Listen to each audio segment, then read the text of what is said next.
Coucou Audrey. Coucou Elisa, trop contente de te retrouver là, enfin. Ça fait la dernière fois qu'on a publié, c'était il y a 2 mois, je crois.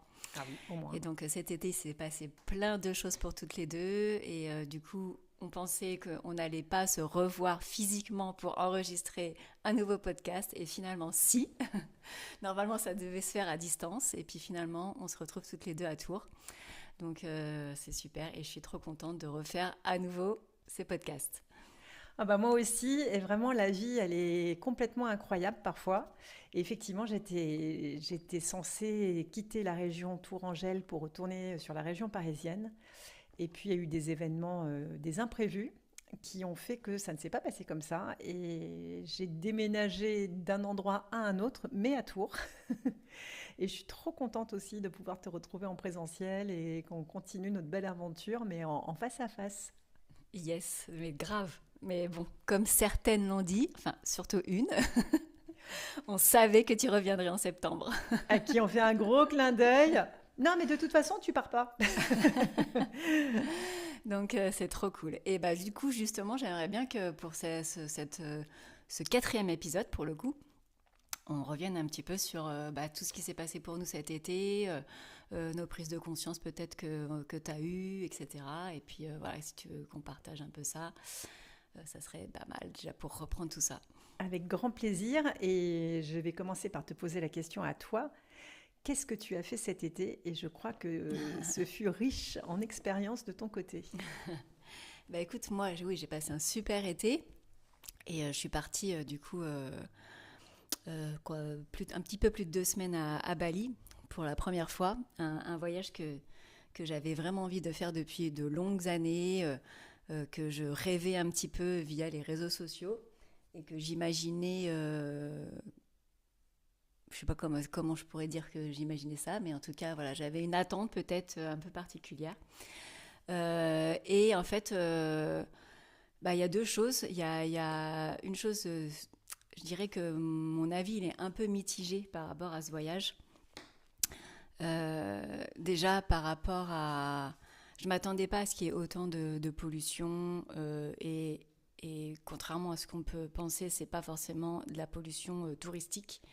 Mm. Parce que c'est pas forcément dans les lieux touristiques où c'est pollué, mais c'est plutôt dans des endroits où justement il n'y a pas de touristes et qui sont inaccessibles. Et il y a un jour où on est parti voir une cascade dans un endroit vraiment pas du tout touristique. Et puis, quand on est reparti de cette cascade, on a croisé un balinais qui nous a emmené à un autre point de vue de cette cascade, qui est vraiment, si tu connais pas, tu peux pas y aller en fait. C'est vraiment, Ok.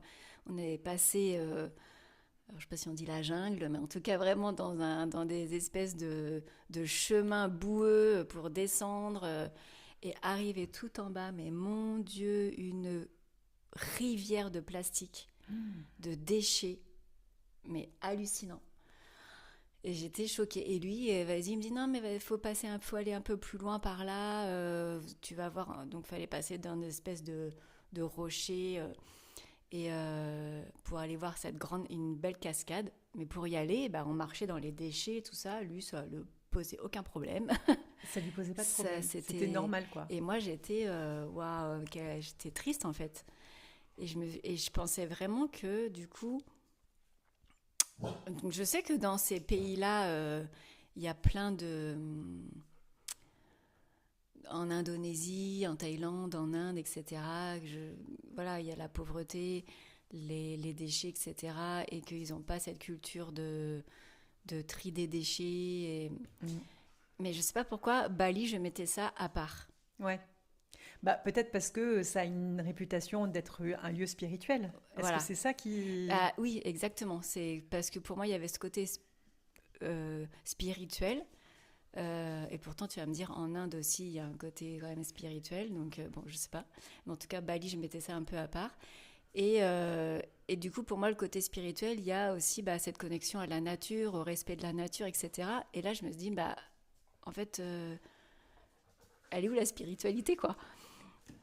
Et donc voilà, donc ça c'était la première, un petit peu la petite première claque. Et Ouais. puis la pauvreté aussi, la pauvreté et du coup ce côté où tu peux voir sur Instagram les beaux côtés de Bali, des endroits absolument magnifiques et, euh, et des restaurants, des espaces et tout magnifiques avec la belle déco balinaise comme on aime. Et puis ce côté en fait de pauvreté, d'extrême pauvreté, ouais, je dirais ça. Et du coup, tous ces lieux magnifiques, ils ne sont pas du tout fréquentés par les balinés. C'est fréquenté uniquement par les touristes ou les expatriés. Et du coup, j'ai cette sensation de colonisation. Ah oui. Je n'aime pas du tout, en fait. Je ne suis pas du tout à l'aise avec ça. Donc, on a fait on a fait un peu le tour de l'île. Il y a vraiment un endroit où j'ai beaucoup aimé, c'est vers Ahmed Plage dans le nord-est, où là c'est un peu plus typique.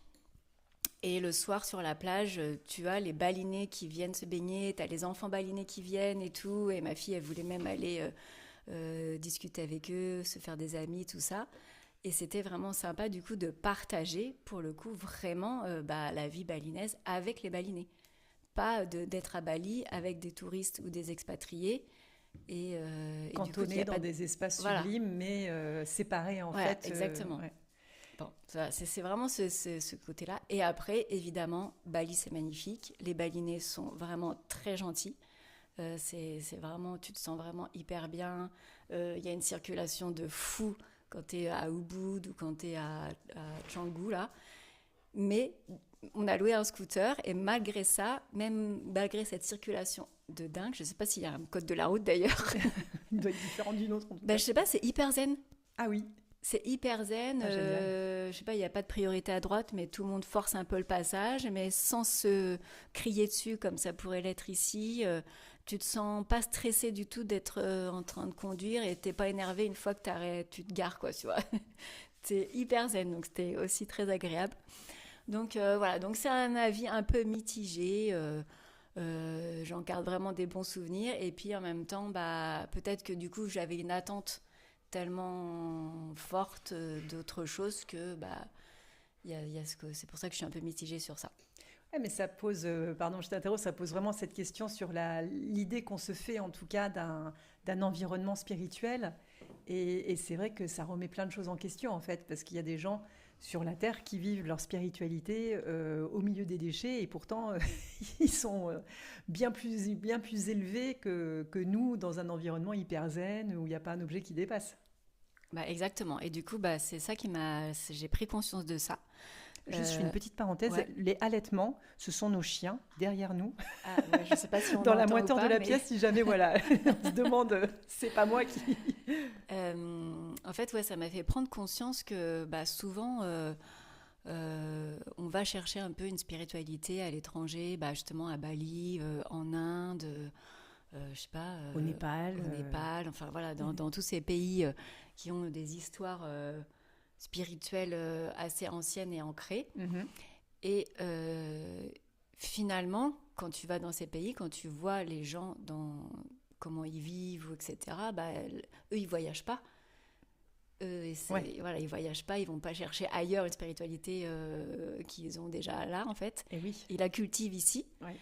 Et je me suis dit, mais pourquoi nous, on a besoin d'aller chercher une spiritualité à l'autre bout de la planète, en fait? Pourquoi on la cultive pas ici, chez nous? Ou pourquoi on se reconnecte pas à nos racines? Parce qu'en France, il y a une histoire, il y a une racine spirituelle qui est forte en plus, avec toute la culture païenne, celtique. Et sans parler de religion, parce qu'en fait la religion elle est arrivée bien après, et d'ailleurs on a voulu effacer finalement les traces de cette culture spirituelle celtique, par exemple en brûlant les sorcières, quoi. Exactement. On a, voilà, les sorcières, avec l'image qu'on a des sorcières, en fait les sorcières c'était des femmes guérisseuses qui avaient une connaissance et un savoir incroyable et qui était très spirituel, et on a voulu effacer ça. Exactement, mais dans une spiritualité simple, non dogmatique, une spiritualité pardon, sans règles, sans convention, avec un but qui était de maintenir l'équilibre et la santé dans la communauté.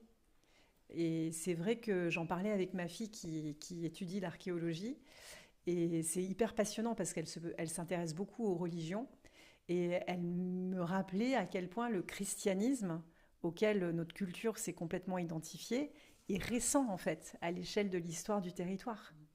Mais c'est une toute petite partie de l'histoire de ce continent sur lequel on habite, la France, alors que le paganisme, qui vient beaucoup du côté celte, mais je crois que c'est plus au nord de la France, et puis d'autres cultes, parce qu'avant c'était très tribal en fait, comme tu dis, les gens ils voyageaient pas, ils restaient dans leur petite communauté, et dans la petite communauté, il y avait une culture un sens du sacré au niveau de la terre, au niveau des éléments, au niveau des saisons, au niveau des animaux certainement, et que c'est des choses qui ont été diabolisées par l'arrivée de la religion chrétienne. Et je pense que quand tu dis, effectivement, c'est étonnant de voir que l'occidental a besoin de s'échapper de chez lui pour sentir une forme de spiritualité, alors qu'elle est à l'intérieur de nous, et elle est dans nos maisons, même si nos maisons sont équipées de Wi-Fi. Il n'y a pas de problème avec ça. Absolument. Non, mais c'est vraiment ça, en fait. Et du coup, là, ça m'a vraiment fait prendre conscience de ça. Même si on avait commencé notre podcast sur justement la spiritualité au quotidien.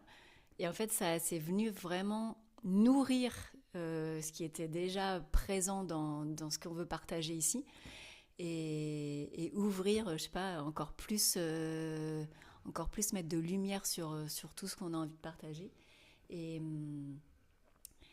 Et vraiment, en fait, la spiritualité, elle n'a pas besoin d'aller... on n'a pas besoin d'aller la chercher à le bout du monde, elle est là, quoi.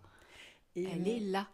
Tu vois, ça me fait penser à cette histoire d'ère du poisson, ère du Verseau, que j'aime bien rappeler pendant mes séances, parce que je trouve ça hyper à propos de ce qu'on vit en ce moment. L'ère, donc la planète Terre, elle suit un voyage le long des signes du zodiaque, comme nous.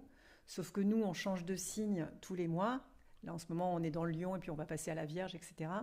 La Terre, elle change de signe tous les 2000 ans, et elle tourne dans le sens inverse du nôtre. Donc, il y a 2000 ans, on était dans l'ère du Poisson.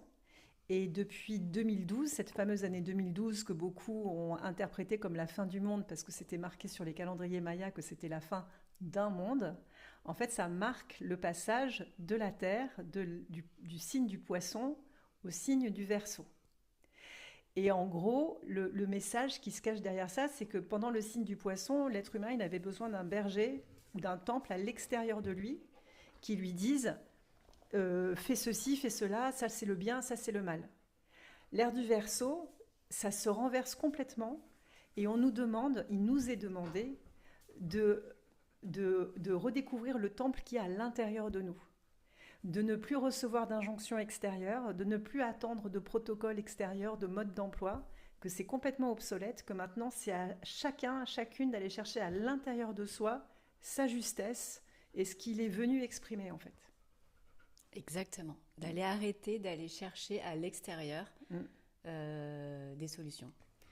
Ce qui est vachement dur, moi à titre perso, ouais. J'aimerais bien qu'on me donne des solutions. J'aimerais bien aller voir quelqu'un et qui, avec sa baguette magique, me dise tac, tac, tac, ça y est, tout va bien. Ouais, mais c'est trop facile. Mais c'est trop bien, mais ça marche plus. Non, ça marche pas. Après, c'est pas qu'il faut pas le faire, tu vois. Ça reste des outils. Faut vraiment les prendre comme des outils. Bien sûr. Mais toujours...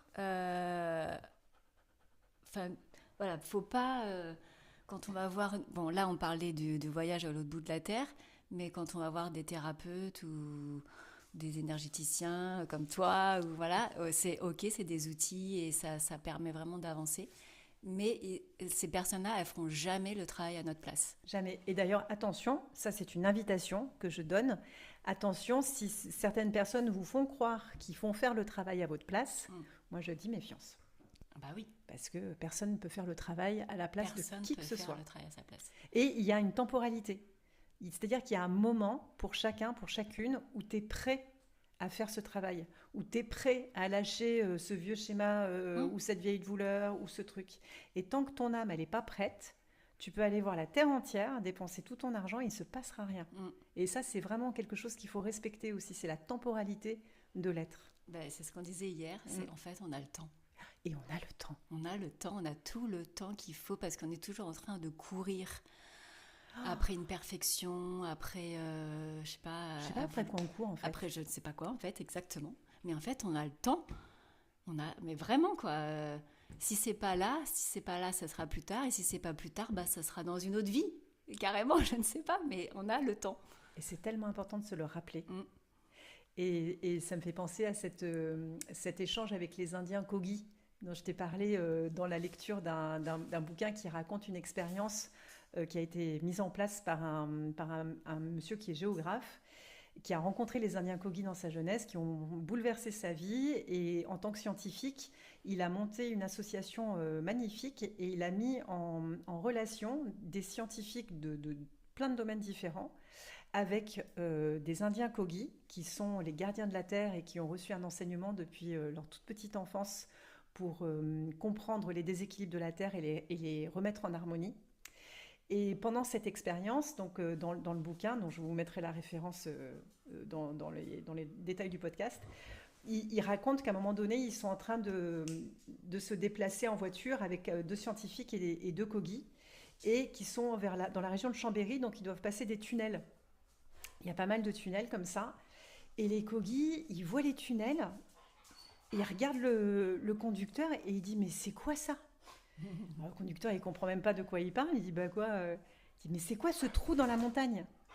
Et là, le conducteur éclate de rire, un peu condescendant, genre « Bah, c'est un tunnel. » Et le Kogi, il dit « Mais ça sert à quoi ?» Et l'occidental répond « Mais c'est génial, ça permet de traverser la montagne et ça fait gagner un temps fou. » Et le Kogi, il répond « Mais pourquoi faire ? Pourquoi faire ? Ça permet d'aller plus vite, mais plus vite, pourquoi ? Voilà. Et d'ailleurs, j'ai trop pensé à toi parce que cette histoire, tu me l'avais déjà racontée. Et après Bali, fin juillet, on est parti en Italie. Et quand tu passes de la frontière, je sais pas à quel moment ça commence, peut-être en France. Enfin voilà, quand tu passes la frontière en France, là, après Monaco, tout ça, et que on est descendu vers les 5 terres, bah donc là, c'est un enchaînement de tunnels, de montagnes, tunnels, mais c'est un truc de malade. Je ne sais pas, il y en a, mais franchement, je ne sais pas combien il y en a, une vingtaine. Et là, j'ai trop pensé à toi. Et en même temps, je dis, ouais, c'est quand même très pratique d'aller plus vite, en vacances. À cette question, tu ne ferais pas toute l'Italie aussi rapidement, sinon. Mais ouais, c'est sûr que... Mais il est beau ce regard qu'ils ont, les Indiens Kogi, ça s'écrit K-O-G-I-S. Je vous invite vraiment, si ça vous interpelle, à les découvrir sur Internet. C'est extraordinaire, leur rapport à la Terre. Eh ben, en tout cas, c'était hyper intéressant. Enfin, voilà, ce regard. Et vraiment, je vous invite à...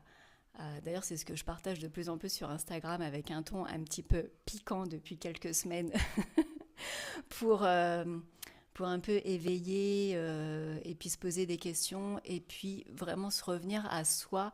Et je pense, et ça on en parlera peut-être dans un prochain podcast par rapport aux pensées, que ce regard vers soi et pas d'aller chercher des solutions à l'extérieur, c'est d'aller aussi regarder nos pensées et de voir est-ce que ça vient de son petit moi, de son soi supérieur, etc. Et voilà, c'est vraiment pour aller titiller un petit peu cette part de vous, enfin même de moi d'ailleurs, oui, de tout le monde. Qui est là, dont on a besoin aussi par ailleurs. Et voilà, donc merci beaucoup. Est-ce que tu voulais rajouter autre chose ? Non, c'était trop bien de se retrouver, de retrouver cet espace d'échange là, tellement riche et nourricier pour moi. Et à bientôt pour un prochain épisode. Avec grand plaisir. Salut Audrey. Salut.